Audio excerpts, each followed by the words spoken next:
ചേട്ടാ, ചിക്കുവിൻ്റെ റിസൾട്ട് വന്നു. അവന് ഫുൾ A+ ഉണ്ട്. അവൻ എൻട്രൻസ് കോച്ചിങ്ങും സ്കൂളും കൂടി ഒരുമിച്ച് കൊണ്ടുപോയാലെന്നുണ്ട്.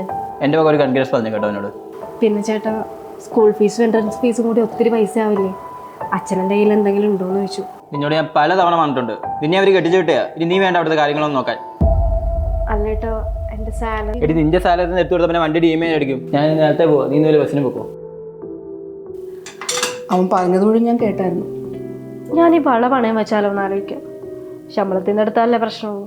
വള പണയം വെക്കാനാണെങ്കിൽ അടുത്തുള്ള സൗത്ത് ഇന്ത്യൻ ബാങ്കിൽ പോയാൽ നല്ലതായിരിക്കും. അവിടെ പലിശയും കുറവാണ്, ലോണും പെട്ടെന്ന് കിട്ടും. പിന്നെ ഈ വള എവിടെ പോയെന്ന് അവൻ ചോദിച്ചാൽ നീ എന്ത് പറയും? തൽക്കാലം ഇത് വയ്ക്കും. പിന്നെ ഈ ശമ്പളം മുഴുവൻ അവനോട് കൊടുക്കുന്ന ആ രീതിയില്ലേ, അതങ്ങ് നിർത്തിക്കും. നീ അധ്വാനിച്ചുണ്ടാക്കുന്ന കാശ അതിന് കുറച്ചെടുത്ത് സ്വന്തം വീട്ടുകാർക്ക് കൊടുത്തു എന്ന് വെച്ചിട്ട് ഒരു കുഴപ്പം വരാൻ പോകുന്നില്ല. പിന്നെ അവൻ എന്തെങ്കിലും പറഞ്ഞുകൊണ്ട് വന്നാൽ എൻ്റെ അടുത്തേക്ക് വിട്ടാൽ മതി.